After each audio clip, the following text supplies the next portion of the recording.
Hi, I'm Ella. And I'm Siobhan. And this is the Baller Diaries. Okay, so first, before we start, I want to give out a disclaimer that this video, the topic we're going to be talking about is pretty heavy. We're going to be talking about body image, eating disorder, and just general body dysmorphia and things. So if that's something that might be triggering for you, just take that into account before listening.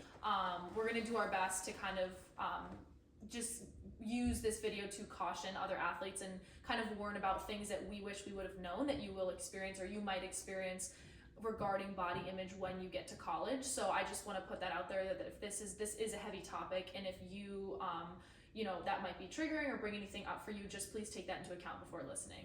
Yeah, and like she said, we're gonna try our best to talk about this, but at the end of the day, we're not professionals. We're just going off of what's worked for us, what hasn't, what we've noticed with ourselves and teammates, friends, etc. But we're gonna do our best to just talk about this because it's not spoken about a lot. I think it's not even spoken about enough in the general population, but in particular when it comes down to college athletes, I think it's something that people don't really address because they're ashamed or they feel bad about themselves, or you're not allowed to talk about it within your team. And so we want to be a space where hopefully people can listen and feel comfortable, but we also just want to disclaim that if this does offend anybody or if we say something wrong, that we're just trying our best. We're just trying to navigate it just like the rest of us. And so yeah, that's just a little disclaimer before we talk about this, but we hope this can be a positive message for young girls and young athletes and even college players still out there. Yeah, and we're not professionals, so I urge everyone strongly. I'm a huge proponent of therapy, so supporter of therapy actually. Okay, I'm a huge supporter of therapy, so I really urge everyone that if you do struggle with any of these things and the things we say or that we provide the help that aren't helpful for you, I urge you to seek other resources like therapy. So we just want to say that as well before we begin. Yeah. Okay. So I guess we'll start with kind of a caution of the first thing that we kind of talked about is that was surprising is that when you get to college and you're a college athlete, your body is under so much scrutiny. It is I heard so many comments my freshman year about my body just from coaches or trainers and not necessarily all negative things. It's just that people talk about your body and the way you look and your and everyone's build a lot more, that it makes you really hyper aware of it. Yeah, and I think like she said, some of them aren't even, the people who are describing you aren't trying to be negative at all. A lot of times it's just describing a player's build, whether it's who you're guarding or whether it's leaning into your strengths or weaknesses. I think in college and even in high school in the recruiting process, people get described as long or they get described as strong or bigger or whatever it is. And so I think some of those terms can just be negatively comprehended by people when they're hearing that. And I think one interesting kind of differentiation between how a lot of people typically perceive themselves versus how college coaches or the college athletics as a whole might perceive you is that the standard outside of sports for a lot of women in particular is to try to have a very lean build or to be very toned and athletic, but at a lot of times when you get to college you're kind of reprimanded for not being strong enough, and there's always a push, especially for young freshmen, to gain a lot of weight when they first get there. And so you're trying to navigate doing what your coaches want, doing what your strength trainers asking you to do, being able to perform on the court, but also kind of having your own body ideals or having what you want to look like while also potentially comparing yourself to teammates or even friends off the court too. Yeah, for sure. For me, at least in my experience, when I got to school, basically immediately in the first couple months, I experienced they push you to eat so much, stay fueled. When we went there for the summer, it was we would have 3 meals every day. They would give us that, it would be full meals versus when I was kind of growing up, my parents, obviously we eat, we snack, great, but our meals were, my family's meals were always really healthy and kind of on the smaller side. And so I got to school and I had access to all these huge meals, and it was constant, everyone always, the coach would be oh, just eat and eat, and that's really important because you're burning so many calories a day. And to be truthful, I probably I did need to get stronger, so I would eat all the time, and I gained the freshman 15 real fast, and then I gained the freshman 20, 30 when I got hurt. So I think that that was different for me as well. And I was pushing weight, I got really strong my freshman year into my sophomore year. I was literally like, all I could do was lift when I got hurt. So I would lift constantly. I put on a ton of muscle, and like that was good because like, you know, you want to be stronger. But then it got to the point where I was like, okay, now it was like hindering me because I had all this extra like muscle and stuff, and it was starting to affect my knees because my arms were so strong and my legs weren't strong enough, and it just caused a lot of imbalance and just like kind of like fear, I guess, in myself of like, I would look on social media and be like, wow, I don't look like these girls. And like, I'd look at old pictures of myself from high school and be like, wow, I do not look like that anymore. Yes. And I started feeling really like insecure. And that was my first moment of like, wow, I'm like really aware of how I look and I don't. And like, I didn't love how I felt really insecure. Yeah, I think one of the biggest pieces of advice I can do or give is, if you're in college or even if you're out of college, is to not compare yourself to the way you looked in high school. Because especially for women, when you're in the younger ages of high school, like, you're not fully developed. You don't fully have the build and the full out form that you're gonna have when you become like an actual woman. And so not only are you potentially gaining weight from the freshman 15 or from gaining muscle, you're also just like filling out like how you should be.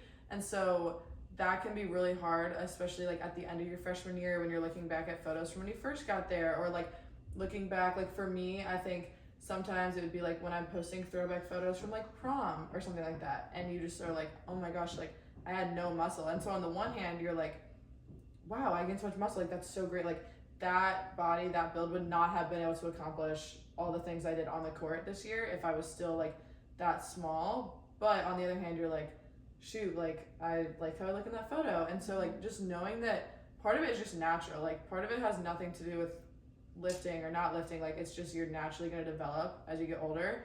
But it can definitely be hard, especially even like you don't take as many photos with your high school friends anymore. So if like your high school friend's birthday comes up, you're automatically going back to photos when you were like 15, 16, and 17 to post those. But you might now be 19 or 20, 2 or 3 years into college athletics, and now you're like forced to look at these old photos. And so I think that can be like really negative, and we have to kind of find a way to celebrate both parts of our life, because those are just different stages, and you're not supposed to look the way that you did in high school. Like you were young, you were like still a child at that point.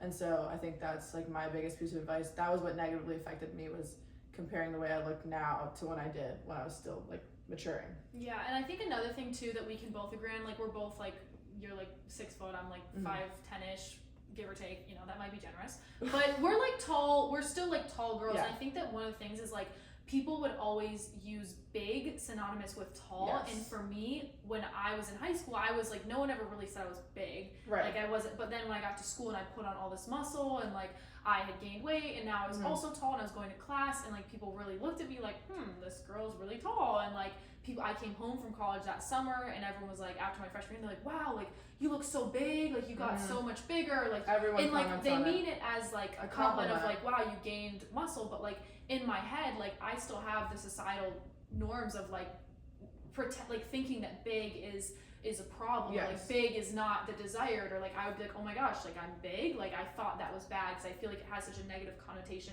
outside of sports. Yes. And so and like people were commenting on my body, and I'm like, oh my god, everyone's really like commenting on it a lot, and I got really hyper aware of it. So I think that one thing I want to caution all of the girls that play basketball, all of the athletes, and just like anyone that's tall, like take up space.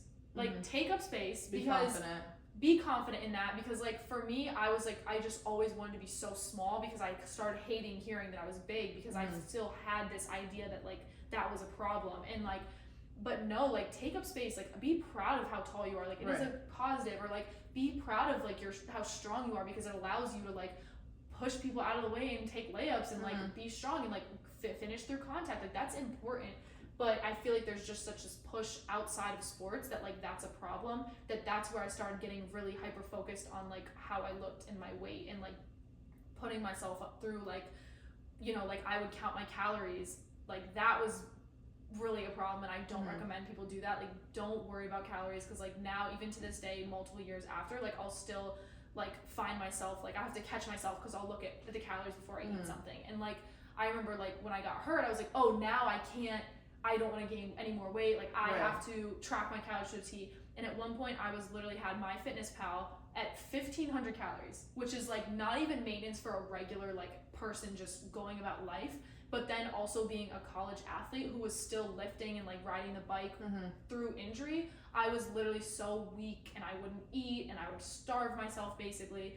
And then at night it got bad because I would binge and I would sit and eat thousands of calories in one sitting, and I would be so embarrassed, and my roommates would go to sleep, and I remember I would literally binge like a whole bag of chips and then go walk to the trash can outside of the dorm building and throw it out so that when they woke up they didn't see like the evidence, because I was so embarrassed. And I to this day don't know if they actually know that. So if my roommates are watching this from freshman year, that was what I would be doing when you guys went to bed and I would sit and watch TV. I would be pounding snacks and then hiding the evidence because I was embarrassed about it, because I just would restrict myself so much all day, and then at night I would have no self-control left and I would just eat everything and I would be sad and lonely, you know? Yeah, and I think one of the things that we had discussed prior to filming this episode was when you get to college, you're around so many people all the time, especially on a team. Like, you're eating with your team, you're changing in front of your teammates, you're just always around them. And so if you're feeling negative about yourself,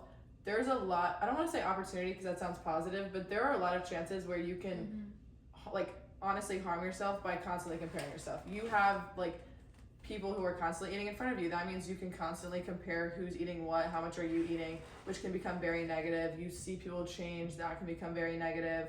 And you're just constantly aware of what you're doing in comparison to other people. But I want to go back a little bit to what you said earlier in your sentence with like when you get injured. I personally haven't had a serious injury that's like sidelined me, but just from talking to people and honestly just outside of injuries, I think there's a big like, not even stereotype, but just common understanding among athletes that if you don't sweat, you didn't work out. Yeah. And then that kind of manifests itself sometimes into an eating disorder of, oh, I didn't work out hard enough, I didn't sweat enough, now I can't eat this many calories or whatever. And like that's not true. And I think that there is starting to become a trend, like especially with like wellness becoming really popular and like yoga coming back, like not coming back because it never left, but like I think there is a push towards like low impact workouts, which I think is great. But I think in the athlete community, like a lot of people don't accept low impact workouts yet. Yeah. Like they need it to be like a HIIT workout, they need it to be sweating, they need to be running, they need to be like on the verge of like winded or throwing up to really count a workout.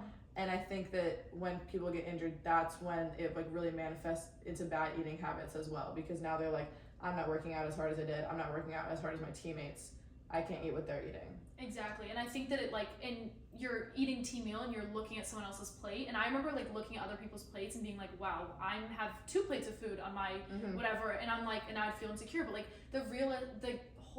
everyone's so different, and like some people just aren't hungry all the time, like and I would be like, oh my gosh, her plate is so small, but she might have eaten before she came to practice and I didn't see that. You don't know. You know, so like you have to be really careful of like not looking at like you not at least letting it affect you what other people are eating or snacking yourself. Or after games, like after practice some people can go and get McDonald's, and like that's, you should be able to do that, and in my head I would be like, oh, like I have to be healthy, I'm gonna go home and eat carrots. I don't want carrots. Like, man, I would go home and I'd be pissed because I'd be like, all I have is freaking carrots, and then I'd walk my butt, you know, to the dining hall and get myself a whole bag of cookies and eat that instead. Like, I think that that's one thing I've learned, is that restricting yourself is like the worst thing you can do. Like if you have a craving, like let's say you're sitting, it's 12 p.m. This is what I've learned, at least. Once again, this is not endorsed by a professional, but this is what helped me, is that like if I'm sitting there at 12 p.m. like and I want an Oreo, I'm gonna go eat an Oreo then, because what I would do instead is I would be like, oh, I can only have my sweets after 7 p.m. and I can only this. So I'd wait all day, and then at 7 p.m. would hit. Now I've restricted myself and spent the whole 7 hours micromanaging and thinking about the Oreo, that now I sit down and now I'm like eating 8 and 10 and I can't stop myself. And that would make me still feel so powerless when I would binge eat, because I would feel like I literally felt like I had no control, because I'd spent all day thinking and restricting and waiting for it, and like it was so toxic, and it made me feel so like it trickled into all these other emotions of like, now it's beyond food, now I'm mad at myself because I feel like I have no self-control, I have no power over my body, now I'm really even more mad at myself. And like it just would make me start, it made me really start hating myself at times when I was like in those really like bad moments, So I think that like that's also something to take note of. And the other caution kind of going into like your first year is like freshman year is really hard. It is really hard. Like, doesn't matter if you're playing 40 minutes a game or you're playing 0. Freshman year, moving away from your family, even if you're close with your family, like moving, if you live with roommates, like there's so many new things that it is hard. Like if you, like I cried all the time freshman year, like really, it was bad. Like I did not cry in high school. Yeah. I thought it was emotionless, and every single emotion was tapped into freshman year just because it's your first time adjusting. Like I remember me and my freshman year roommate, we still talk about this, like we were not prepared to be roommates. Like not even just about being with each other, like I just didn't know how to share a space. I didn't know how to like manage when I'm gonna listen to my TV, when I'm gonna talk on the phone. Like there were so many things, and so like that on its own, like she said, even if you're just moving down the street, having a roommate, if you did not share a room with a sibling, is an adjustment. Or like managing your own schedule and not having any sense of authority. Like yes, you have your coach, but your coach is not micromanaging like every second of your schedule. You have to learn like when to do your homework. So there's so many things in your life that are changing that sometimes you can just become really down. And for a lot of freshmen, there's a huge adjustment on the court of just like not getting as much playing time as they're used to, not scoring as many points, and that's totally normal, but it feels like very earth-shattering. And I think that's when you become even more negative towards yourself in general. And like one of our pieces of advices that we wanted to like let out was find ways outside of your body to like promote yourself, like do something positive in any manner. And I think that one thing that I struggled with freshman year in comparison to senior year, which I can now kind of look back on, is senior year I was being so much more productive on the court. I was scoring more, we were winning more, like there were so many more positive things. And so when I would maybe look in the mirror and think negatively, like after a game or something, because there's also, this happens to me at least, like if I work out in a very high impact manner, I'll like bloat a little bit. You drank a ton of water. And so sometimes like right after a workout, I'm like, dang, like I should have like looked skinnier, like I just worked out. But that's actually when I personally feel like my heaviest.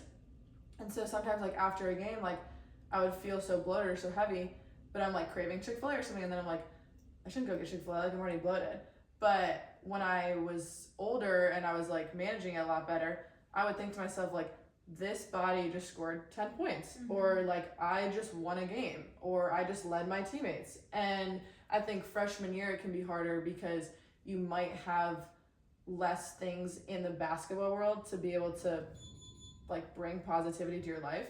And so I think we would recommend like finding something outside of basketball as well. Like don't rely on your looks and or basketball as the only things that are going to be positive for you. Like find something else. Do really good at school. Like think about how powerful like your brain is. Don't just focus on how you look, because I know I'm rambling, but even on an aside, like halfway through the season, especially freshman year, when I wasn't really like dressing up for class that much because it was COVID and it's winter and we're wearing masks and I'm cold, so I'm not dressing up, you also can just start to feel like a little ugly. Like not even like, it has nothing to do with your body. Like there will be months where I'm like, I have not put makeup on in like 6 months. Yeah.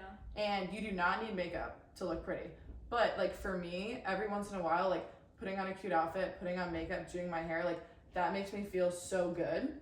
And so there would be times where like I would just look in the mirror and be like, oh my gosh, like, I'm so upset, like we haven't dressed up or whatever. Then just like dress up, like just dress up for class. Or I've always thought like I can't wear makeup unless I wear it for a certain amount of hours, because then that's such a waste of the product, or like I'm gonna get acne. Like you can't waste makeup. Like yes you can. Like if makeup is gonna make you feel temporarily better for the day or even for a few hours, do it. Like that's not a waste. Like you're not wasting your money or your time or anything if it's gonna make you feel better. So just find little things that you can add to your routine, like dress up for class or hang out with your friends when you feel bad. Like don't let yourself sit on your phone and scroll through like another girl's TikTok page. Like get up and do something, go walk down the hallway, go fill up your water, like even just a small thing to distract yourself. So I don't know if you have any like things you want to add. No, absolutely. That. And like with that, I will go into yoga, which I love yoga, and I think that it helped me so much because I was like so proud of what my body can do. Like at one point I was doing yoga so much I could almost do a split, and I was like, and I would be like, oh, I'm feeling like, I would like, if I looked in the mirror, I'm like, oh, like I wish, I don't love how I look in this. I'd be like, but you know what? I can almost do a split. Like my body can get through all these practices. My body carries me through this and that. Like I would be like, you know what? Screw it. Like I'm so blessed and thankful to have a healthy body. Like being hurt changed my mindset so much of like, screw what I look like. I have a healthy body. Like I have a body that allows me to get through practice. Like that is such a blessing that I feel like I overlook so much as an athlete, because it's like everybody does, it's on your team. But like sometimes you really have to sit and be like, I'm so thankful for my health.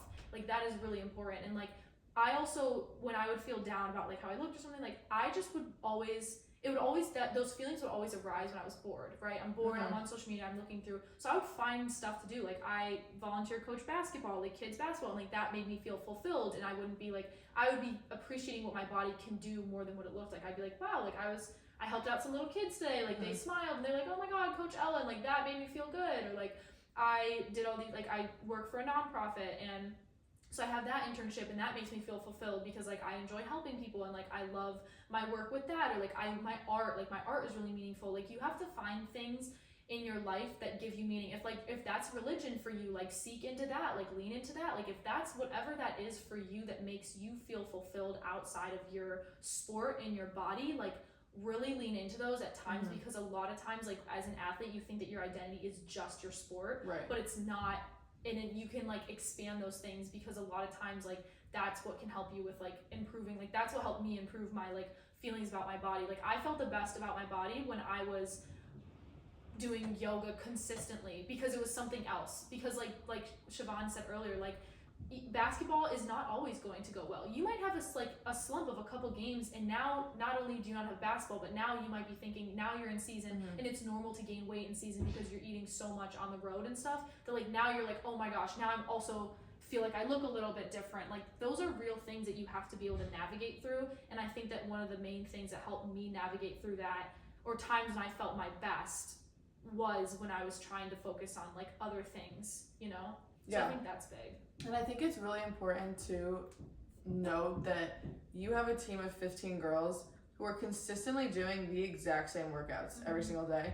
And you will never find a team of 15 girls who are built the exact same. Yeah. It's impossible. So also just knowing at the end of the day that a lot of it does come down to genetics. There's a lot of things that you just cannot control, whether that's your height, whether that's just your natural build. Like obviously there are ways to like impact your body in certain manners, but for some people, like genetics are going to play a really huge role. And I think that that's something that isn't highlighted enough in college athletics, because you can have two people on the team who are eating pretty similarly, especially once you get in season. A lot of meals are provided from the team, and honestly some of these higher programs are providing every single meal for a team, and so you're eating around the same amount of food, you're doing the exact same workouts. You're never going to look exactly like your teammate. There's not a workout that you can do every day that's going to change the way that you were built naturally. And so kind of just accepting and owning who you are and finding the beauty in yourself. And there are so many different like beautiful body types and beautiful people and sizes and heights, and figuring out just what is going to make you feel and look your best, and not trying to fit into someone else's mold, because it's just not going to happen. Like people have tried it, people are still going to try it in the future, but that's not going to happen. It's not going to work. You can't change certain things about yourself.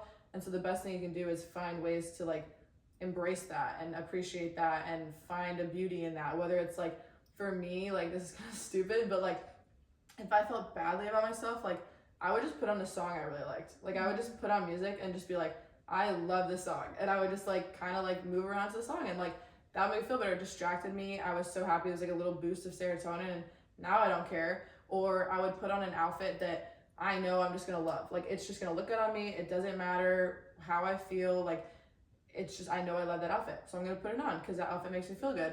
And so just knowing the things that are gonna make you feel better, doing those right away. Like the second you have a negative thought, think something positively about yourself. The second you have a negative action, fix it with a positive action. Like if you don't like the way you look in that outfit, put on a different outfit. Like you don't have to force yourself to wear certain things. And I think that that's something that has sometimes affected me, of like if you're going out for like a later dinner or something, and maybe you had like a really hard workout, or you had like a really big meal, and I'm like, oh, I'd already planned on wearing this outfit, and then when I put it on, it just doesn't feel good, or it feels too tight, or I just don't love it. Like don't force yourself to wear the outfit. Even if you've pre-planned it and that was what you thought you were going to wear, if you don't feel your best in it, don't wear it. Like, find something else, do something else, make yourself feel better in some other way, and it will distract yourself and it'll take your mind away and you'll feel so much better in the long run, like, even if it wasn't what you had pre-planned.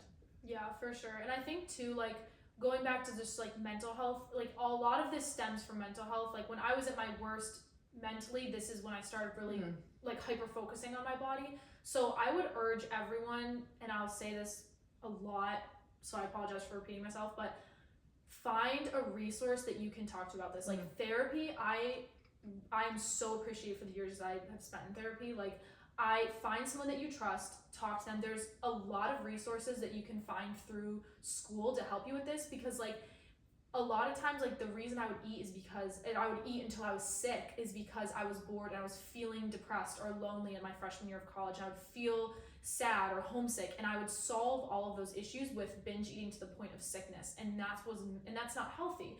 But if I would have been consistent about meeting with my therapist and focusing and like fixing my mental health, like, why do I feel lonely? How can I curb that before I go and just start eating, you know, like emotional eating?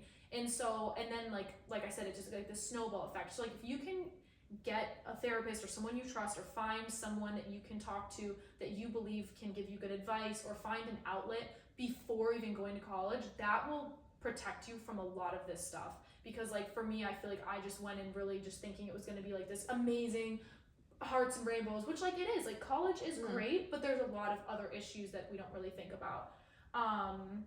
So I would say definitely make sure that you're doing that. Like you're finding someone or a resource and lean into that, and like be open to hearing about resources and like leaning into that. And the other thing I want to say about just body dysmorphia and like is the like once again rooting in mental health, because like for me, I have like underwent like the last year I lost like 30 pounds from kind of healing my mental health and like healing that binge eating. Like I stopped binge eating. I'm pretty like I haven't had a binge in a really long time, because I've just been good about like fixing my mental health and like meeting with my therapist regularly and finding other outlets and like just working on not looking to food to solve my problems, which it really doesn't. Like sitting down and me eating 4 bags of chips is not solving my issues. So like when you can go to the root of those causes, that helps. But what I want to say is that like even though I've lost weight, I still feel body dysmorphia. Like losing weight is not always the solution. And like for me, I lost the weight because I had solved this problem, like this kind of thing of like binge eating, like because I had solved that, that's how the weight kind of trickled off. And it wasn't like I was trying to lose weight. But the other thing is that like once again, your body's under scrutiny. So now I went from experiencing like, wow, like Ella's so strong and she's pushing weight, and I was benching like 185, like I was pushing weight, and now that changed. Like I'm not pushing that same weight, and I felt really like sad about it. I was like, oh my gosh, now I'm not strong. And then people comment, now it shifted from like, you think that once you lose weight everything's solved, but it's like people still comment on my body just as much now that I've lost weight. But now it's, are you eating? Did you eat today? You look really, did you eat? Like, are you like hyper fixating, or, you know, did you lose more weight? Like, are you sick? Or like these other things that arise. It's like, okay, now it's on the other end. And now it's like I guess what I'm trying to get at is when you think about weight is not always health. And like when you lose weight, like your smallest weight is not always your healthiest. For me right now, I'm in the process of building back some of the muscle, because I lost so much weight that I was pushing into my, like I lost muscle mass. So it was really hard for me to get through this past season, because I was sore a lot because I had lost so much muscle. So just remember that your smallest size is not always your most healthy, and find what works for you. Like right now, I'm trying to build a little bit more muscle. And then I think I do feel like this is good, like how I feel good about how I'm performing, because I'm a little bit faster and I have less knee issues, and that's great. And that works for me. But like, find what's healthy for you. And if that means consult a professional, like go to a nutritionist, ask your doctor, like figure out, like be really in tune with your body of like, did I feel really lightheaded at practice today? Okay, maybe I need to eat more the next day. Like be really in tune with your body. And once again, you can do that in ways like yoga, meditating, like all of these different resources. But definitely just make sure to keep note of your body and how you're feeling, and understand that like people's comments will not stop no matter what you look like as a college athlete, because your body is your performer. Like, that's how you do everything. Yes. Everything is based on your body. People are always going to talk about it. If it's not you're eating too much, it's you're eating too less. You're always going to hear about it. So don't let that get to you. You need to understand what's healthy for you and keep going with that. Yeah, absolutely. Like, and I think we touched on this a little bit earlier too, but when people are making comments sometimes about your body or food, they're not doing it negatively intentionally. But after every practice, every workout, it's like, make sure you go eat, make sure you go do this, make sure you eat before practice, whatever it is. And those are positive statements being made, because you do need to eat before practice. You do need to have enough body in your system to fuel yourself to get through it. But when people are struggling, I think that's when they negatively comprehend it. So that's why I think it's important, like she said, to address your own mental like health issues or concerns, because the statement on its own might not actually be negative, but just because you're struggling, you're going to intercept it negatively. But I think one thing that kind of becomes normalized in college sports with such a busy schedule is like eating something really small before practice. Because at least with our schedules, we would lift maybe like 7 or 8 in the morning. A lot of people might struggle to find breakfast before that. Like me personally, I have to eat something. Like even if it's like 5 pretzels, I will throw 5 pretzels in my mouth at 6 in the morning and go into a lift. But some people don't like to eat in the morning. Like I know a lot of people just wake up kind of feeling sick if it's too early, they can't eat. So then that starts off your day wrong, because you're now lifting on an empty stomach, and then you go to class, and after lift sometimes in the morning, I don't feel hungry after, but midway through class, I'm like, shoot, I'm starving. So sometimes for me, it would be like making sure I pack a snack, because I'm not gonna be hungry right after lift, but I don't have time until practice to find food. So knowing that, pack a snack in your bag. And then if you have class, like for me, I got out of class around 1:15 or like 2:45, depending on the day. And we'd either have practice at 2:30 or 3. So sometimes you have plenty of time. I'd be able to get a sandwich, I'd be able to get protein and whatever. But then other days you're kind of quickly making a peanut butter and jelly in the locker room or whatever. And sometimes you need to take accountability for your schedule and be impactful and like present in your own day of knowing that that's your schedule and taking accountability of that before the day starts, and knowing like pack something for you. Because if you eat this tiny peanut butter and jelly sandwich right before practice, like you're not going to do well. You're not going to feel good. Now you're going to be starving after practice and you're going to eat double the amount for dinner. But if you had if you had specifically designed a plan throughout your day to eat properly, you're now not maybe dealing with this at the end. And I think that is something that impacts a lot of athletes, because they just don't have the time and they think it's normal to just eat when you can, or eat a snack before practice and skip lunch, especially because a lot of practice time slots are at that like 1 to 3, 2 to 4. That's like prime lunch time, especially if you have class before that. And so finding time and taking accountability of it before the day starts to make sure you're gonna have the proper food to fuel yourself. Yeah, and like on the kind of topic of like skipping meals, I feel like in general in society, skipping meals has been glorified. Like I don't know, people will be like, oh my god, I didn't eat anything all day. Yeah. And it's like that's and you're supposed to be like, oh my gosh, that's awesome. Like wow, congrats. Like what? But like for me, it's like no, that's like you have to be eating. You're like, supposed to. You know, like, and I feel like also as a caution, like be careful of what you say about your body and what you're eating to other people, because it does have an impact. Like I know for me, like hearing people comment on their body negatively or like negatively, you know, affects you. So like be careful to not be aware of what you're doing as yourself, of like, you know, maybe don't be the person that's like, oh my god, I haven't eaten anything all day. Right. Or all I had was a salad. Like, no, food is fuel, and as an athlete, you have to eat. So like, be sure that what you're saying is, you know, check yourself sometimes if you're like, oh my god, I feel like, I've definitely said this before, and I think all girls have said at one point, like I've definitely been like, oh my god, I feel so fat right now. And like, that really has an impact on the people around you, because like I know when someone that was smaller than me would say that, I would be like, then what am I supposed to look like if that's what you think, you know? So like be aware of what you're saying around people too, as an athlete and as a person in general, as like a woman too. Like be really conscious of what you're saying. And like I've definitely been bad in the past about like talking negatively about my body and projecting my issues on other people, and I'm trying really hard to kind of pull that back and watch what I'm saying and talk positively about what I'm saying. But just a reminder, like that's another thing to think about. But the kind of like the last caution I have that like is really important is never like Siobhan said, don't compare yourself to like people around you, but more like most importantly, do not compare yourself to people who aren't athletes, because it is such a different, like, I know a lot of my issues when I would come home and we'd go out to eat and I'd feel like I'm eating like a pig. Like, I would be like, oh my God, I'm eating 4 plates of food. And my friend who didn't work out 20 hours a week is, you know, like, it is just an average person is eating like a normal size for which like she needs. And I would be sitting there like, oh my God, I feel so like, oh my God, I'm still eating. Like, I'm still hungry. Like, my stomach would be growling, or I'd not eat what I need to because, you know, my sister who is a retired college athlete would be eating less, and like that's her maintenance. Like, everybody looks different, and I think that like making sure you're not comparing yourself to people on social media who like aren't athletes, and like comparing yourself in general, but just be sure that like always remember that you as an athlete, you need fuel. You absolutely do. You need to eat. You need to prioritize that, and don't ever let someone who might have a totally different lifestyle than you affect how you live your life as an athlete. Yeah, especially because social media is fake. Like, I've even probably been a part of that, like posting at a time where that's not even the true story, or posting a photo being like, oh, I look so good, when in theory you were just looking in the mirror like hating the way you look. And so knowing that 90% of the things you're seeing on social media is not representative of what's actually going on in that person's life.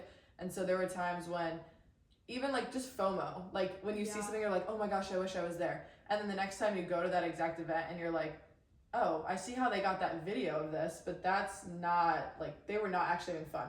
That goes to like body image and body issues. Like, a lot of people might be posting something and they're sucking in and they're like posing, or maybe they posted that video and they took it immediately upon waking up, but they're posting it at 9 p.m. So you might think that that's their body after eating 3 meals and going around their day, but that might not be the truth. They might have just woken up. And I think one thing I used to struggle with is like, I don't look the same at 9 p.m. as I do at 9 a.m. I wake up, you have a little bit of a morning skitty, you haven't like drank any water, like you haven't done anything, you've just been laying for like 8 hours. So that's totally normal though. And I used to look on social media and like no one ever looked like, oh, they got bloated after their 3rd meal. Like, they were always posing really skinny and looking really good, but you don't know when they film that. You don't know if they have an eating issue that they're struggling with, and maybe they haven't eaten all day, and then now they're promoting their body, but it's negatively impacting you. And so just be conscious, and kind of like when we had Claire last time, taking accountability of your feed and knowing if certain things trigger you and removing them from your life, and also having the confidence to like tell someone not to comment on your body.